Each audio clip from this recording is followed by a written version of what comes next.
Continuamos então a nossa leitura da carta de Paulo aos Colossenses, capítulo 3, versículo 15. Ele diz: E a paz de Deus, para a qual também fostes chamados em um corpo, domine em vossos corações e sede agradecidos.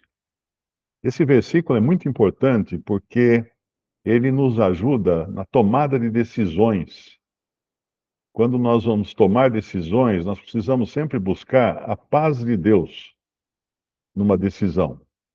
Porque se nós não tivermos a paz de Deus na tomada da decisão, nós vamos sofrer consequências depois. E a paz de Deus para a qual também fostes chamados em um corpo.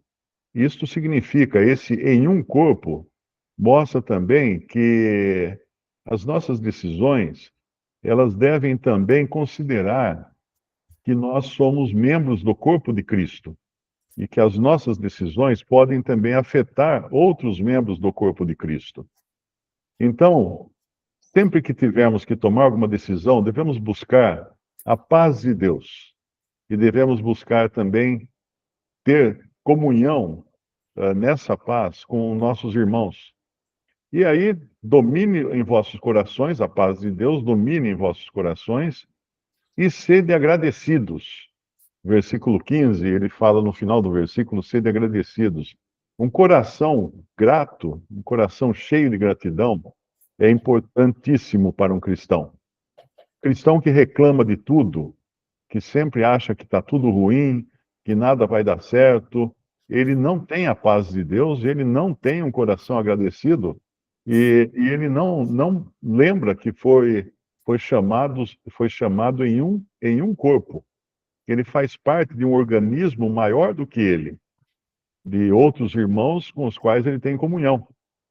Então, muito importante esse versículo, a gente lembrar sempre dele, que a paz de Deus, para a qual também fosse chamados, nós somos chamados para a paz, não somos chamados para a guerra, para intrigas, para invejas, para qualquer questão que divida os irmãos. Somos chamados para a paz de Deus, para a qual também fostes chamados em um corpo, domine vossos corações, domine em vossos corações, sede agradecidos. Aí no versículo 16, ele nos dá uma receita, né? Como a paz de Deus pode dominar nos nossos corações. Bom, ela pode, desde que, é claro, nós tenhamos o Espírito Santo dominando em nossos corações, tomando conta, tendo domínio, tendo a preferência dos nossos corações. Porque o versículo 16 fala: a palavra de Cristo habite em vós abundantemente. É muito importante ler as Escrituras com frequência, conversar com irmãos sobre as Escrituras, participar das reuniões, participar dos estudos bíblicos, para que a gente fique encharcados de Bíblia. Quando nós estamos encharcados de Bíblia, os nossos pensamentos acabam sendo formados pela palavra de Deus. E quando nós estamos distantes da palavra de Deus, é claro, os nossos pensamentos serão formados pela nossa carne, o que não vai ser nada bom no final. Então, a palavra de Cristo habite em vós abundantemente. O que quer dizer isso? Que ela seja, que ela possa se derramar, se extravasar. Tem um versículo que fala que a boca fala do que está cheio o coração. Então, um coração cheio de Cristo, cheio da palavra de Deus, vai falar da palavra de Deus, vai falar das coisas de Deus. A boca vai representar aquilo que está cheio o coração. É muito bonito, é muito gostoso quando nós vemos irmãos e irmãs na internet, nas redes sociais, compartilhando versículos, compartilhando pensamentos, compartilhando vídeos que falam da palavra de Deus. E é muito triste quando nós encontramos irmãos e irmãs que você visita o perfil, não tem nada da palavra de Deus. Tem muita coisa do mundo, muita coisa de política, muita coisa de futebol, de esportes, de comida, de emagrecimento, de dieta. e nada de palavra de Deus. Então, hoje, nós conseguimos até medir o tanto que alguém tem a palavra de Deus habitando em seu coração, visitando o perfil dessas pessoas nas redes sociais. É claro que não existe nada contra você compartilhar coisas de interesse, né? Quer dizer, o cara trabalha com mecânica de automóveis, ele vai compartilhar coisas de mecânica de automóvel. Tudo bem até aí. Mas é sempre uma oportunidade também de compartilhar aquilo de que o coração está cheio. Porque os outros assuntos, eles têm data de validade, eles não são perenes, eles um dia acabam. Eu postei na minha rede social essa semana, né, do Twitter, principalmente do Twitter, a pergunta seguinte: por que você segue pessoas de direita e esquerda? Porque eu sigo mesmo, tá? Lá tem de tudo, tem os lulistas, os bolsonaristas, eu sigo todo mundo. A não ser que a pessoa fale palavrão, diga, publique coisas que não são apropriadas, né? Daí eu não sigo, né? Eu não vou seguir. Mas se ele tem uma intenção política, seja qual for essa intenção, eu sigo. Eu sigo porque eu seguindo, ele também acaba me seguindo. Geralmente acontece isso, o cara ele está me seguindo, deixa eu seguir ele também. Então, e com isso ele acaba recebendo também as mensagens que eu publico da palavra de Deus, os versículos, as respostas a perguntas, os vídeos, ele acaba entrando na minha lista de distribuição. E eu respondi que na realidade, todas as pessoas do Twitter, sejam elas de direita ou de esquerda, daqui a 100 anos estarão mortas. Vocês já pensaram nisso? Que todos nós aqui, ó, nós estamos nesse momento, nós estamos com 48 pessoas participando desta live. Daqui a 100 anos, todas essas pessoas estarão mortas. Talvez alguma criança aí ainda sobreviva, se tomar bastante vitamina C. Mas, no geral, todas as pessoas que nós conhecemos estarão mortas daqui a 100 anos. E qual foi o esforço que eu fiz para levá-las a Cristo? Qual foi a atitude minha para testemunhar de Cristo para essas pessoas? Porque aí não vai mais ter direita e esquerda, aí vai ter os que são de cima e os que são de baixo, os salvos e os perdidos, não é? Então é muito importante pensar de maneira mais ampla. Quando nós pensamos só nas preferências da terra, nós pensamos de uma maneira muito estreita, muito rasa, e não entendemos que a nossa vida ela é muito maior do que esses poucos anos que nós passamos na Terra. E o tempo que nós estamos aqui na Terra, nós estamos aqui para testemunhar de Cristo. Porque raciocina assim: uma pessoa, no momento em que ela crê em Jesus, ela é selada com o Espírito Santo, ela está salva eternamente, todos os seus pecados foram perdoados. Ela fica aqui para quê? Né? Para enfeitar? Para que ela fica na terra? Por que o Senhor não leva logo embora uma pessoa quando no momento em que ela é salva? Porque ela fica aqui por Cristo. O Senhor Jesus está no céu hoje, diante de Deus Pai, por nós. Ele nos representa na presença de Deus Pai. E nós estamos na terra por Cristo. Então, se ele nos deixa aqui, é porque ele quer nos usar para testemunhar dele, para que mais pessoas conheçam a verdade, conheçam a palavra de Cristo, mais pessoas tenham a palavra de Cristo habitando abundantemente em seus corações. Então, isso aqui a gente deveria sempre ter em mente. No versículo 16, que fala: a palavra de Cristo habite em vós abundantemente, ou seja, derramando, espirrando para todos os lados, em toda a sabedoria, ensinando-vos e admoestando-vos uns aos outros com salmos, hinos e cânticos espirituais, cantando ao Senhor com graça em vossos corações. Isso aqui é o que deveria ser permanente em nós. Primeiro, a palavra de Cristo habitando abundantemente. Nos enchermos da palavra de Cristo, A palavra de Cristo são todas as palavras que Cristo falou, são todos os mandamentos de Cristo. Existe uma diferença nos mandamentos da lei e os mandamentos do Senhor, que nós lemos nos evangelhos e lemos também nas epístolas. Existe uma diferença. A lei foi dada para condenar. Os mandamentos do Senhor foram dados para instruir os salvos. Por isso que há uma diferença. E aqui também, nesse versículo, ele fala ensinando-vos e admoestando-vos. O ensino é para a pessoa crescer no conhecimento. E a admoestação é a bronca, né? É chamar a atenção uns dos outros. Então nós devemos aceitar as duas coisas, tanto o ensino das Escrituras, como as admoestações. Lá em Coríntios ele fala, né?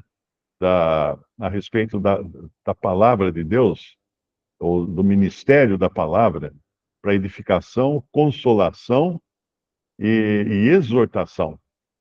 Então, a palavra de Deus serve para nós, para sermos edificados, para sermos consolados e para sermos advertidos também, ou repreendidos quando necessário.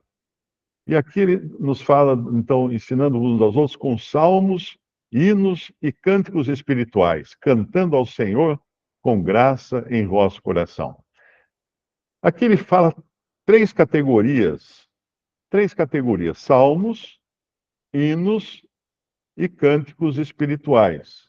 Existe uma diferença entre essas categorias, né? Normalmente os salmos têm a ver com os sentimentos de Cristo.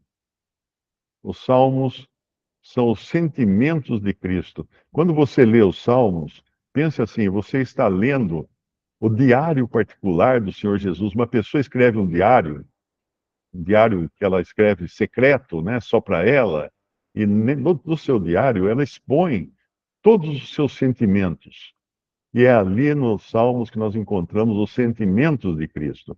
Mas nos Salmos também nós encontramos orações, nós encontramos preces e orações. Agora, eu falei numa publicação que os Salmos são especificamente para Israel. E realmente são, porque mesmo que eles sejam os sentimentos de Cristo, ali eles estão falando dos sentimentos de Cristo em relação ao seu povo terreno, que é Israel. Então, nem tudo nos Salmos serve para a igreja. Aí uma pessoa me contestou, dizendo que não, que os Salmos também são para a igreja. Aí eu respondi para ele com um salmo. Eu respondi para ele com um salmo que diz o seguinte, para ele ver que não é bem da maneira como ele estava pensando. O Salmo 137, versículo 8. Ah, filha de Babilônia, que vais ser assolada, feliz aquele que te retribuir o pago que tu nos pagaste a nós. Feliz aquele que pegar em teus filhos e der com eles nas pedras. Aí eu perguntei, você acha que isso é um sentimento que cabe a um cristão? Cristão querer que os seus inimigos, os filhos dos seus inimigos, tenham suas cabeças esmagadas nas pedras? Certamente não é. Não é um sentimento adequado a um cristão. Mas era adequado a um povo terreno que precisava mesmo pensar isso dos seus inimigos na terra, porque a esperança que eles tinham era só na terra. Israel não recebeu uma esperança no céu. Eles receberam uma esperança de uma terra que manava leite e mel, de fartura, de boas, de bons rebanhos, grandes rebanhos, muitos filhos, muita saúde e tudo mais, porque a esperança deles era terrena. A esperança da igreja é celestial. Então, outras coisas também são bem específicas, né? Você pega o Salmo 137, por exemplo, versículo 1, ele vai dizer assim: junto dos rios de Babilônia, ali nos assentamos e choramos, quando nos lembramos de Sião. Sobre os salgueiros que há no meio dela, penduramos as nossas harpas, pois lá aqueles que nos levaram cativos nos pediam uma canção, e os que nos destruíram, que os alegrássemos, dizendo: Cantai-nos uma das canções de Sião. Como cantaremos a canção do Senhor em terra estranha? Pergunta então o salmista, né? Veja que esse é um sentimento claro dos judeus que estavam no exílio em Babilônia. Agora, um cristão, ele está no exílio na terra, certamente. Nós podemos ler isso aqui e sentirmos saudades do céu, mas nunca de Jerusalém, não é? Tem um outro salmo também que fala sobre isso. O mesmo Salmo 137, no versículo 5, ele fala: Se eu me esquecer de ti, ó Jerusalém, esqueça-se a minha direita da sua destreza. Se me não lembrar de ti, apegue-se minha língua ao paladar, se não preferir Jerusalém a minha maior alegria. Então, no sentido direto desse salmo, é um desejo de estar em Jerusalém, na cidade física de Jerusalém, que é o centro das atenções, o centro de adoração que Deus deu aos judeus, não à igreja. A igreja adora onde estão dois ou três reunidos em nome do Senhor, para o Senhor. E muito importante lembrar que algumas versões da Bíblia, a nova versão internacional, por exemplo, ela fala onde dois ou três se reunirem ao nome do Senhor. Mas está errado isso, porque a reunião é feita pelo Espírito Santo. O Espírito Santo é quem reúne. Então, o correto é onde dois ou três estiverem reunidos. Então, é muito importante entender essas passagens dos Salmos. Por exemplo, a gente continua nesse mesmo Salmo 137, né? O versículo que eu já tinha lido no começo. Ele dizia assim no versículo 7: Lembra-te, Senhor, dos filhos de Edom, no dia de Jerusalém, que diziam: descobria até os seus alicerces, a filha de Babilônia, que vai ser assolada. Feliz aquele que te retribuiu o pago que tu nos pagaste a nós. Feliz aquele que pegar em seus filhos e der com eles nas pedras. Então, esse é um sentimento que nada tem a ver com a igreja, com a igreja. Tem a ver com Israel. Israel, inclusive, eu uma vez estava lendo, tem até um documentário, acho, no Netflix, falando de um espião, um espião que se infiltrou no governo da Síria, e ele fez coisas assim do arco da velha, porque ele chegou a interferir na, na localização dos canhões que a Síria construiu, das casamatas, né, escondidas, e canhões apontados para Israel, das colinas de Golã.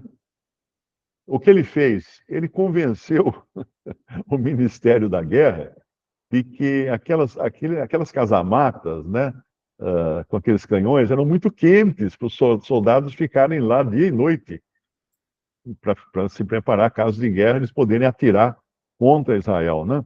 Então, o que ele insistiu com o Ministério da Guerra foi que plantassem árvores em torno dessas casamatas ali nas colinas de Golã. Como é um terreno totalmente árido, logo aquelas árvores cresceram e fizeram sombra para a alegria dos soldados que tinham que ficar dentro da casa-mata dia e noite, né? Aquele calor tremendo, não tinha ar-condicionado, nada.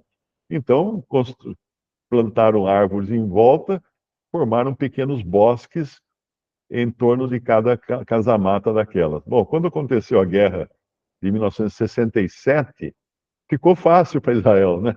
O que eles tinham que fazer?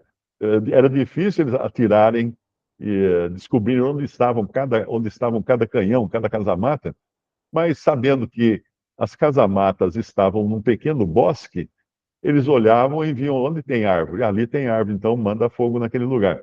Então, com isso, eles destruíram várias casamatas de canhões, porque elas estavam no meio de um pequeno bosque que esse espião sugeriu que fosse criado. Então, os judeus têm tem uma perspicácia, né? Tem um tino assim para a guerra e para a luta que é fantástico, é fantástico. Eles estão errados ainda até hoje, não creem em Jesus, rejeitam a Cristo. 2/3 das pessoas que moram em Israel serão mortas. Isso vai acontecer ainda no futuro, né? Não sei quanto tempo, né? Mas no tempo da grande tribulação, 2/3 dos habitantes de Israel serão mortos. Vai ter muita guerra ali. E só depois eles vão se arrepender, um pequeno remanescente vai se arrepender e vai crer no Senhor Jesus.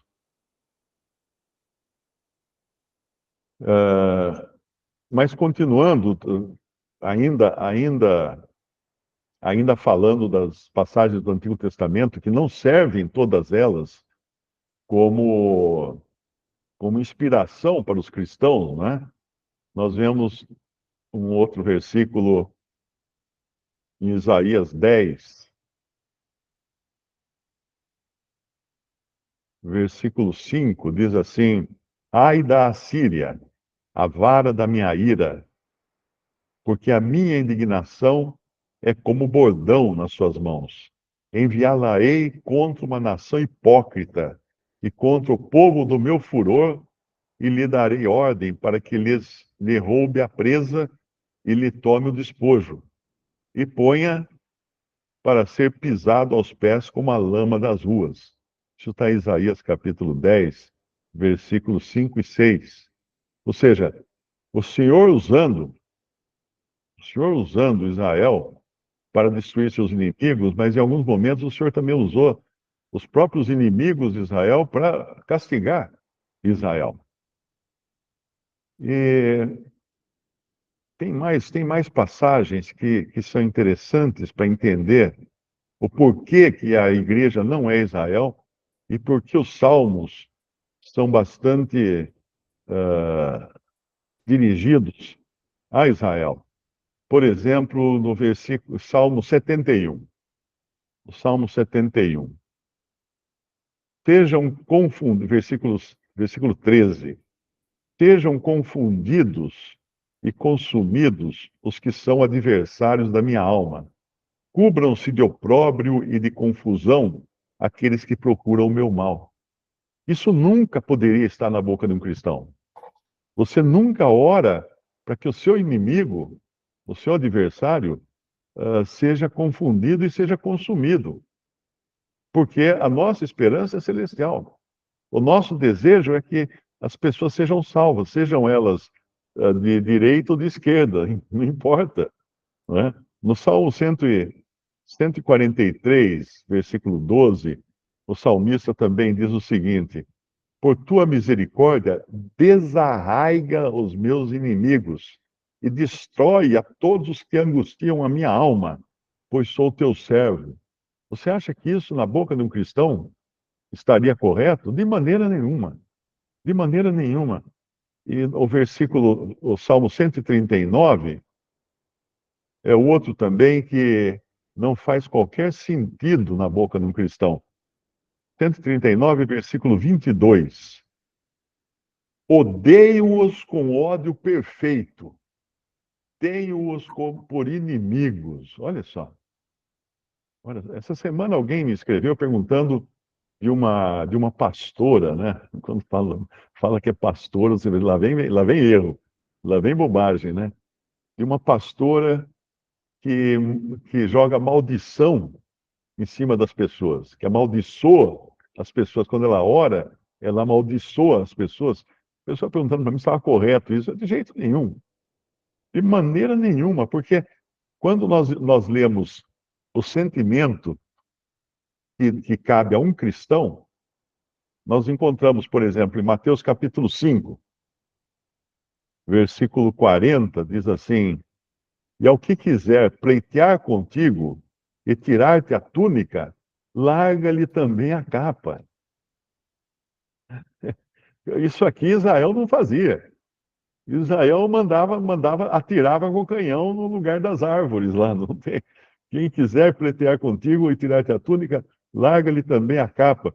E no mesmo capítulo 5 de Mateus, no versículo 44, o Senhor fala assim: Eu, porém, vos digo, porque no Antigo Testamento era dito para odiar os inimigos, né? Eu, porém, vos digo: amai a vossos inimigos, bendizei os que vos maldizem, fazei bem aos que vos odeiam, e orai pelos que vos maltratam e vos perseguem, para que sejais filhos de vosso Pai que está nos céus. Isso é totalmente contrário ao que foi dito na lei para os israelitas. Lá era olho por olho e dente por dente. E o Senhor fala: amai os vossos inimigos, bendizei os que vos maldizem. Você consegue fazer isso? Você consegue fazer isso. Pelo Espírito Santo nós conseguimos fazer isso. É, é uma, tem uma história muito bonita do livro, eu acho que eu não lembro qual livro que era, da Corrie ten Boom. Era uma escritora que ficou presa no campo de concentração na Alemanha durante a Segunda Guerra Mundial. E, e ela conta que depois da guerra, ela foi para a Alemanha e foi procurar o carrasco dela, o alemão, o soldado alemão que castigava ela e que maltratava as prisioneiras do campo de concentração. E ela se encontrou com ele. E ele não sabia por onde sair, né? E ela disse que perdoava ele. Tem um outro caso também de um prisioneiro americano que era cristão e ficou preso durante a Segunda Guerra Mundial numa ilha no Japão.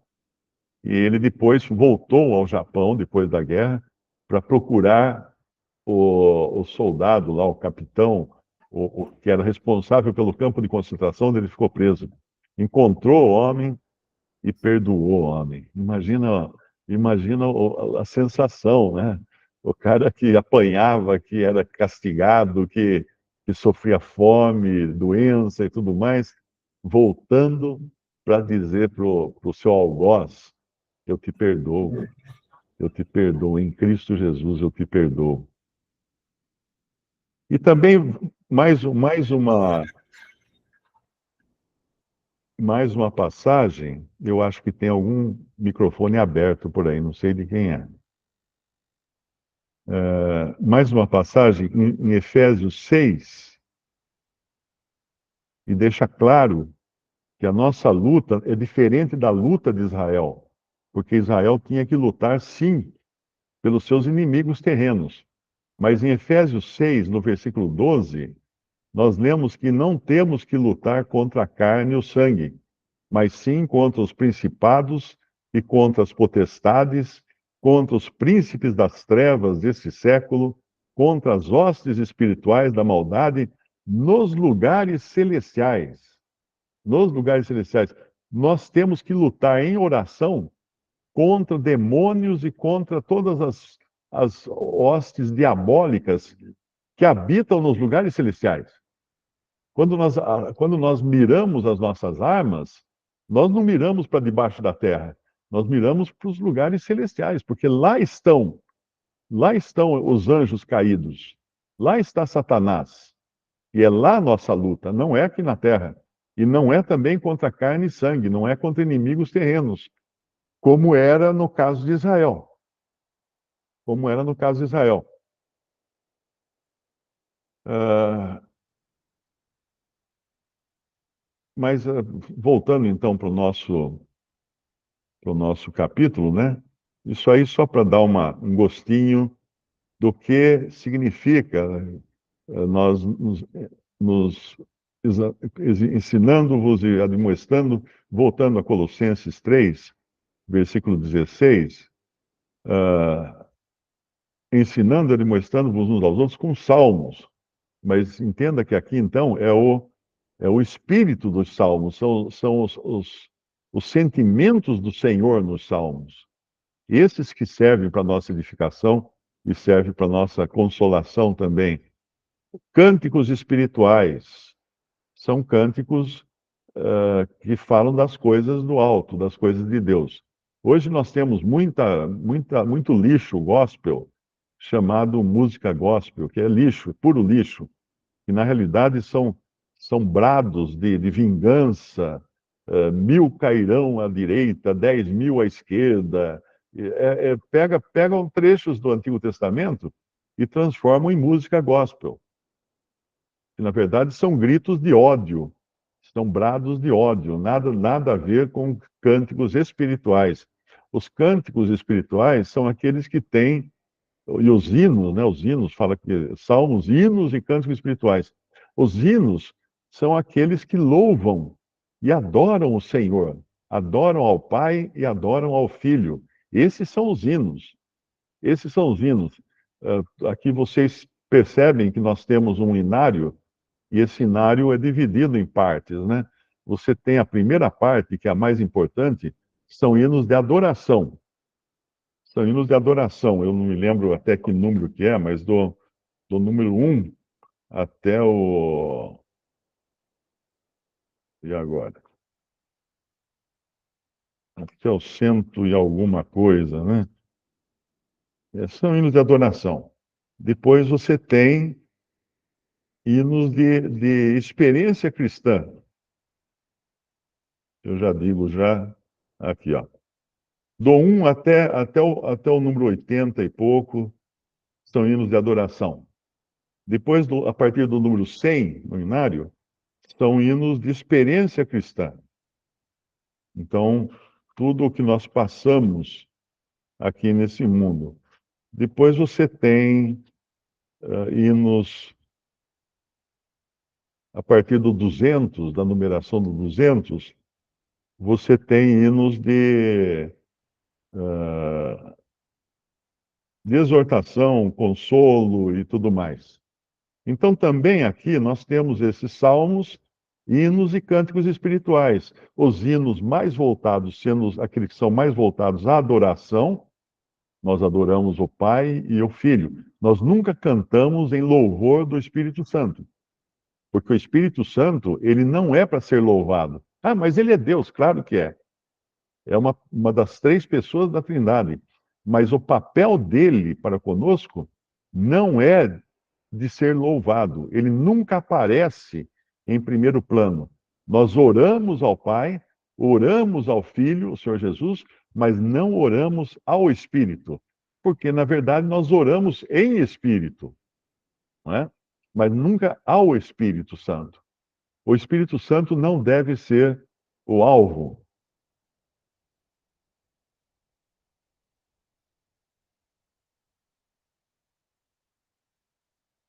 O Espírito Santo não deve ser o alvo das nossas orações e da nossa adoração.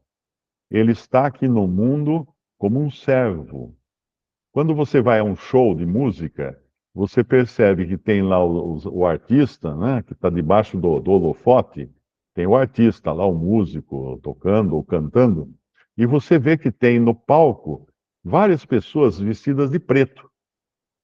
Por que eles estão vestidos de preto? Porque no escuro e sem o facho de luz em cima deles, eles praticamente ficam invisíveis.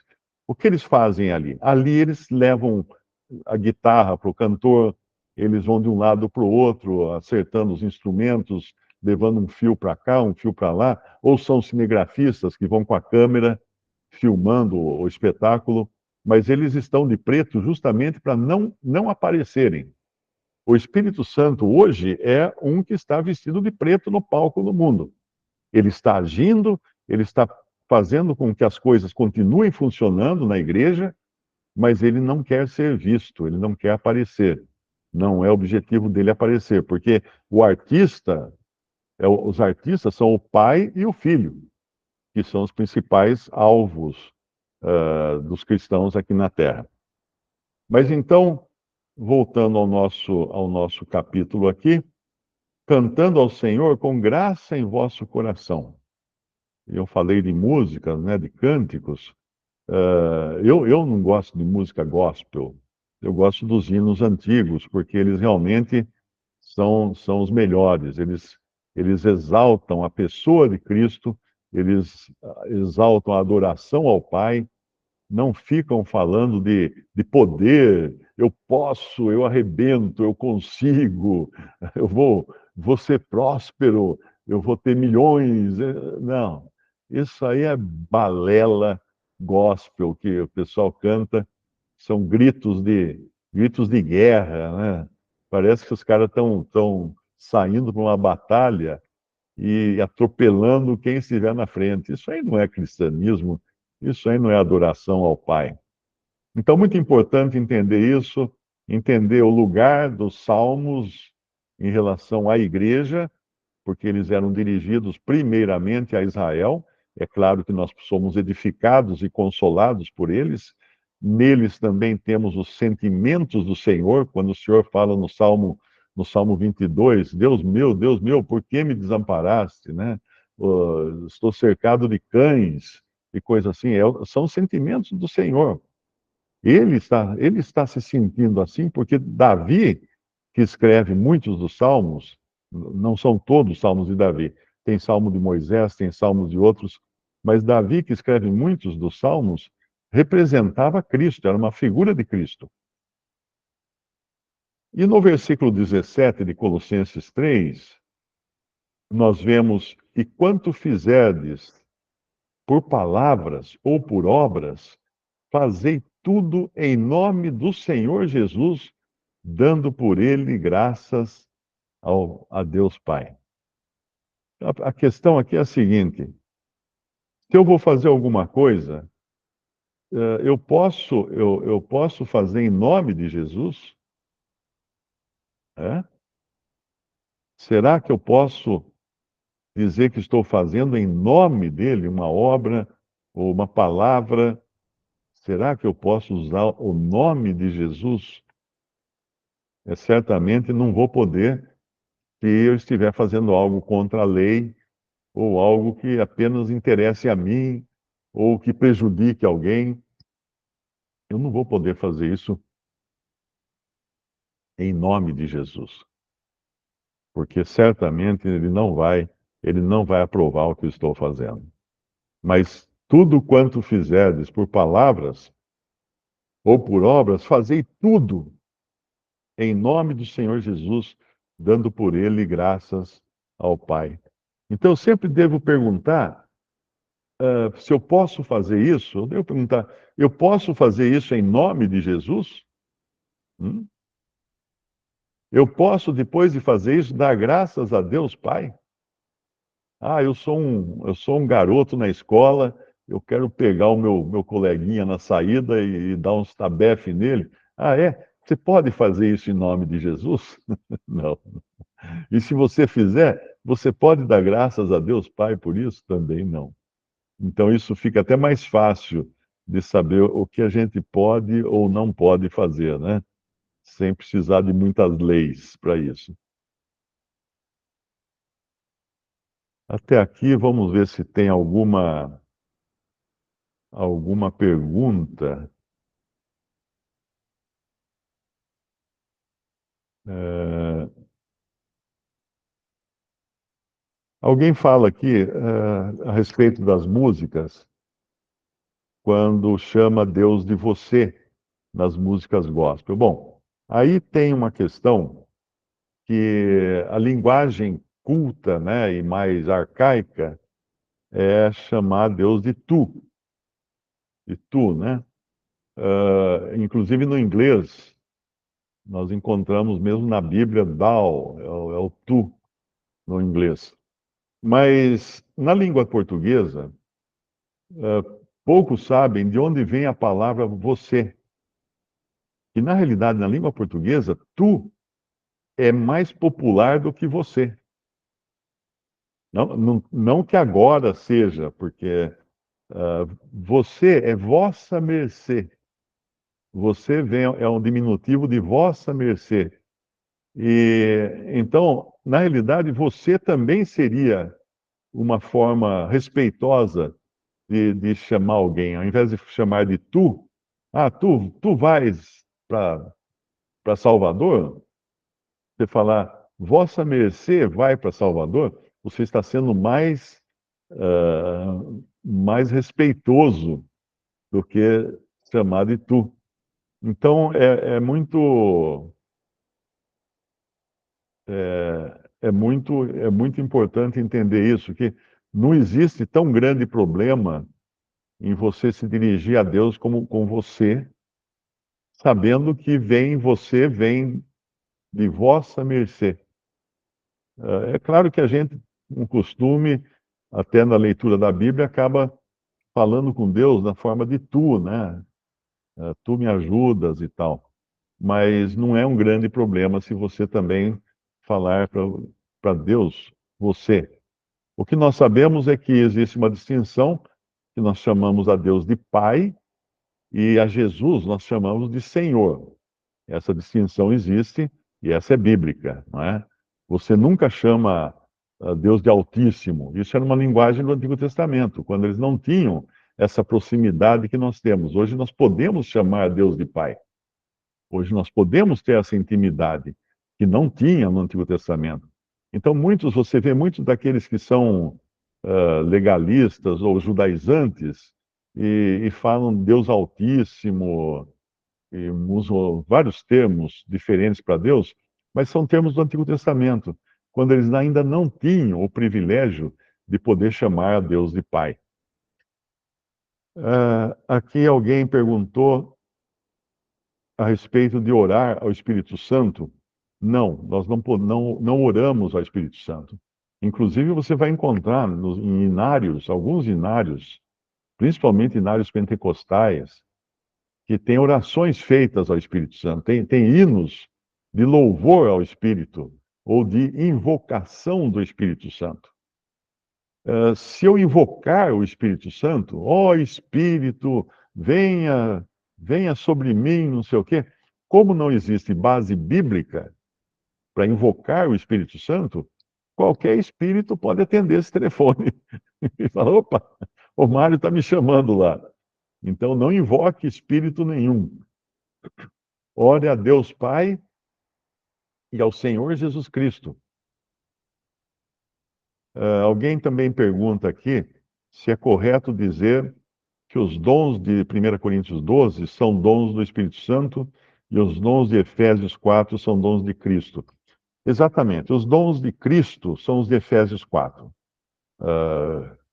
Ele subindo deu dons aos homens, né? Deixa eu até abrir na passagem lá, Efésios 4, que diz assim: ora, aquele que desceu é o mesmo que subiu, 4, versículo 10. Aquele que desceu é também o mesmo que subiu acima de todos os céus para cumprir todas as coisas. E ele mesmo deu uns para apóstolos, e outros para profetas, e outros para evangelistas, e outros para pastores e doutores, querendo o aperfeiçoamento dos santos para a obra do ministério, para a edificação do corpo de Cristo, até que todos cheguemos à unidade da fé e ao conhecimento do Filho de Deus, ao homem perfeito e à medida da estatura completa de Cristo. Então, aqui são os dons de Cristo. Esses dons, apóstolos, profetas, são profetas da igreja, evangelistas, pastores e doutores, são dons dados por Cristo. Não são dons dados por alguma instituição, alguma escola de teologia ou coisa assim. Não são. São dons de Cristo. Isso ele dá e o cristão tem esses dons. Mesmo que ele não utilize, ele tem. Então, um evangelista é evangelista. O dom é ele. Se você ler aqui como está escrito, olha, ele mesmo deu uns para apóstolos. Ele deu a pessoa para ser apóstolo. Deu outros para profetas. Deu outros para evangelistas. Deu outros para pastores. Deu outros para doutores. Então a pessoa é o dom. O dom está costurado na pessoa, por assim dizer, né? Mas são dons de Cristo, que só Ele pode dar. Os dois primeiros, que são os dons de profeta, de apóstolos e profetas, foram dados para o início da igreja. Você vai aprender isso em Efésios capítulo 2, quando ele fala lá no final do capítulo 2, ele diz assim no versículo 20: edificados sobre o fundamento, o alicerce, fundamento e alicerce, dos apóstolos e dos profetas. Repare que aqui ele só falou de dois, apóstolos e profetas. Por quê? Porque ele está falando do alicerce, daquilo que vai embaixo, daquilo sobre o que vai ser construída a casa de Deus. Apóstolos e profetas, de que Jesus Cristo é a principal pedra da esquina, no qual todo o edifício bem ajustado cresce para templo santo do Senhor, e no qual também vós juntamente sois edificados para a morada de Deus em espírito. Então, em cima desse alicerce é que Deus está edificando a sua igreja. Deus está edificando a igreja. Como o alicerce já foi posto, e nós temos aí o Novo Testamento, né, foi escrito por apóstolos e profetas, nós não precisamos mais de apóstolos e profetas. Então, se alguém disser hoje que é um apóstolo ou que é um profeta, ele está mentindo ou está enganado, porque hoje nós não temos mais esses dons ativos. Eles serviram para o fundamento ou alicerce da igreja. Existe o profeta hoje no sentido do que ministra. Uma pessoa que fala da palavra de Deus, ela está profetizando, está falando da parte de Deus. Então nós temos nas reuniões irmãos que estão fazendo um papel de profetas quando eles ensinam a palavra de Deus. Mas eles não são os profetas como foram os profetas que nos legaram o Novo Testamento, que escreveram por inspiração divina o Novo Testamento. Quando um irmão fala na reunião, por exemplo, ele não está inspirado como estavam inspirados os profetas que escreveram o Novo Testamento. Ele fala sob a direção do Espírito Santo, mas o que ele fala não é inspirado. Ele pode, inclusive, ser corrigido, né? Falem dois ou três profetas e os outros julguem. Isso está lá em 1 Coríntios 14. Então, ele pode ser corrigido. Já havia acontecido isso na reunião. Um irmão falar uma coisa e o outro fala assim: irmão, isso que você falou não está correto, o correto é assim, assim, assado. Então, isso acontece. Porque não é o ministério nas reuniões não é de palavra inspirada. Inspirada é o que está na Bíblia. Texto bíblico é inspirado. Então, até aqui eu falei dos dons de Cristo, os dons de apóstolos e profetas, que não existem mais, porque já deixaram o alicerce. Não faz sentido nenhum alguém querer hoje pegar uma pedra do alicerce e colocar no meio de uma parede, né? Não faz sentido, ela não cabe ali. Mas e 1 Coríntios 12? 1 Coríntios 12, nós temos um problema ali de tradução.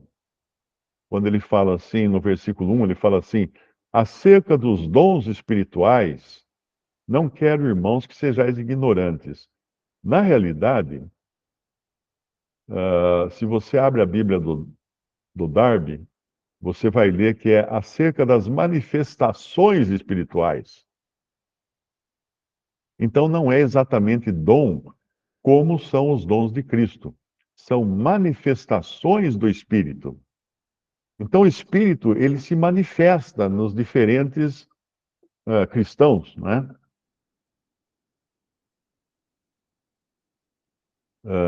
No versículo 3, ou versículo 4, ora, há diversidade de dons, mas o mesmo Espírito. E há diversidade de ministérios, mas o Senhor é o mesmo. E há diversidade de operações, mas é o mesmo Deus que opera tudo em todos.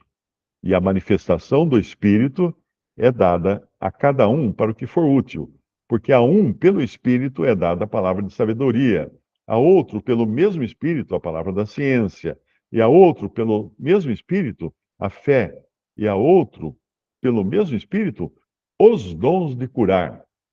Aqui o interessante é que, quando fala de curar, ele fala no plural. Ele fala no plural. Uh, Diferente dos outros, né? Que ele fala no singular.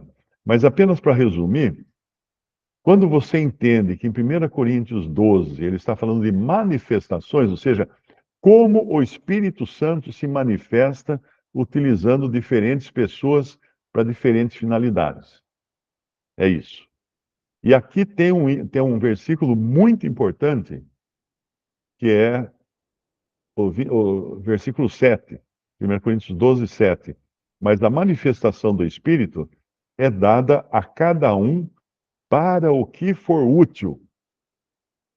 Para o que for útil. Então, se vê alguém para você e fala assim, lá na igreja foi lá um pastor que ele adivinha o CPF das pessoas. O Espírito Santo revela para ele o CPF das pessoas. Isso aí é truque velho, né? Isso é truque antigo.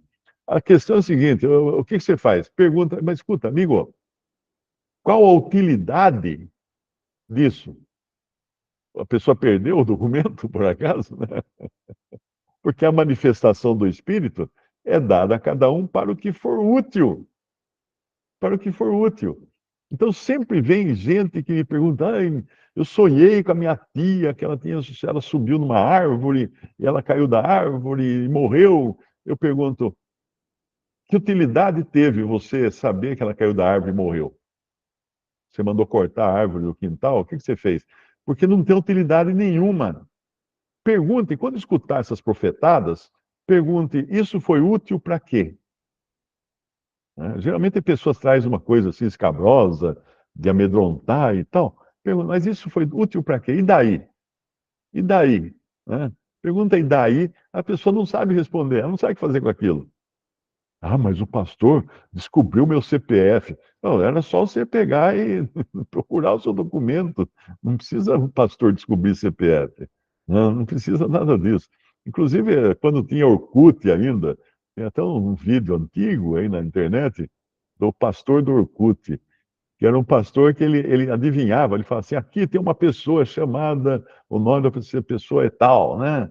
E ele tem um cachorrinho que chama não sei o quê, e ele é casado com uma moça chamada não sei o quê. E as pessoas na igreja falam, Só que o vídeo, eles fizeram o vídeo, e do lado do vídeo eles vão mostrando todas as informações que foram tiradas do Orkut. O cara já ia preparado, sabendo que essa pessoa ia estar lá na igreja, e ele então podia adivinhar a vida dela. Na realidade, a adivinhação não é de Deus, porque no Antigo Testamento nós encontramos que Deus abominava a adivinhação. O cristão não deve viver atrás da adivinhação. Isso não é de Deus, isso é coisa de espiritismo, de magia, etc. Bom, não sei se eu respondi, mas tem mais informações. Se você procurar dons mais Mário Persona, você vai encontrar mais informações no meu canal ou mesmo ah, pelo próprio Google. Põe lá dons mais, sinalzinho de mais, Mário Persona. Procura que você vai encontrar artigos, vários artigos sobre isso. Aqui outra pergunta sobre o véu. Tenho dificuldade de explicar à minha namorada. Ela parece não entender de jeito nenhum, isso me deixou decepcionado. Bom, é muito claro em 1 Coríntios, né, que a mulher que ora ou profetiza não está falando ali de profetizar na igreja, porque na igreja ou na reunião da Assembleia, a ordem é em 1 Coríntios 14. Mas é evidente que uma irmã na reunião também cobre a cabeça porque ela está em oração. Então está muito claro em 1 Coríntios 11, que o homem não deve cobrir a cabeça quando profetiza ou quando ora. Às vezes eu vejo na internet vídeos de pessoas pregando o evangelho, ensinando a Bíblia e tal. O varão está lá de boné, de chapéu, errado. Está escrito tão claro, né? 1 Coríntios 11. Será que não enxergaram que o homem não deve cobrir a cabeça? Quando ora ou profetiza ou fala na palavra de Deus, está muito claro ali. Se tiver algum youtuber aí que me escutando e costuma pregar pela internet, pelos vídeos, de boné ou de chapéu, você está errado. Entenda que está escrito, né? Está escrito: todo homem que ora ou profetiza, tendo a cabeça coberta, desonra a sua própria cabeça. O interessante é que todo mundo que lê 1 Coríntios 11 vai logo no assunto da mulher, que a mulher tem que cobrir a cabeça, tal, né? O versículo 11:5. Mas toda mulher que ora ou profetiza com a cabeça descoberta, desonra a sua própria cabeça, porque é como se estivesse rapada. A pessoa vai direto na questão da mulher, mas é do homem. Poucos percebem isso. Então, eu me lembro de um irmão que chegou na reunião, ele era recém-convertido e tal. Ele chegou na reunião, sentou, né, para assistir a reunião, boné. Eu dei sinal para ele, falei assim: tira o boné. Uh, Aí ele percebeu.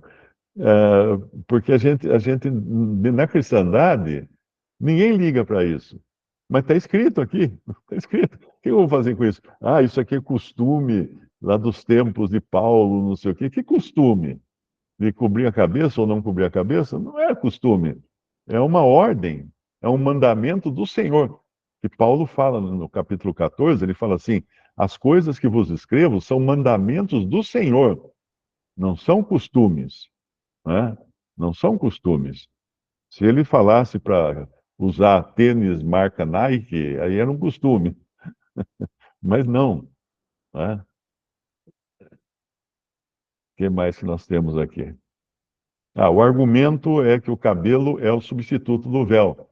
Então, se fosse esse o argumento, o homem teria que rapar a cabeça para poder orar ou profetizar, não é verdade? E Paulo não teria escrito tudo isso para falar da mulher cobrir a cabeça e depois encerrar o raciocínio dizendo assim: mas o cabelo dela já é o véu. Não, o que ele está mostrando é que na natureza, a mulher tem, por natureza, cabelo mais comprido que o homem. Deus já fez assim a mulher. Mas não que isso invalide tudo que ele escreveu antes. Porque ele poderia chegar então antes e falar assim: a mulher deixa o cabelo crescer e o homem não, né? Mas veja que se o cabelo fosse o véu, então o homem não podia orar nem pregar de cabelo. Alguns irmãos carecas já teriam grande vantagem, né, com isso. Mas não é. Não é uma pessoa com um coração simples acata isso, recebe isso e aceita, sem fazer grandes esforços, né? E também o véu é tão levinho, e não precisa ser véu, pode ser um lenço, pode ser um pano de prato, pode ser uma fralda, né? Quantas irmãs, às vezes, que tem bebê, põe uma fralda na cabeça, pode ser um chapéu, qualquer coisa que cubra a cabeça.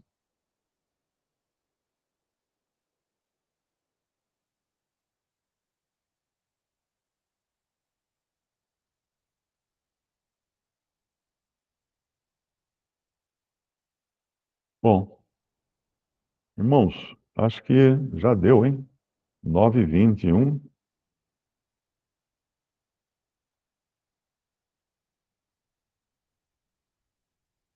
Eu acho que o Dal só pagou até aqui.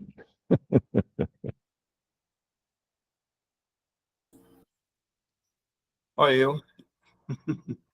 Então, Mário, pronto. A gente. Versículo 18. Fica no versículo 18, né? Que já começa aqui o parágrafo. Deixa eu ver aqui, é Colossenses 3. 3:18, exatamente. É. Aqui agora vai ter briga depois, né, também.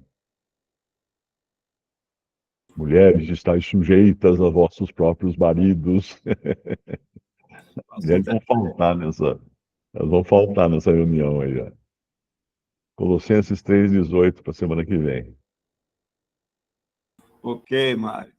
Certinho. Isaac, poderia agradecer, Isaac? Vamos.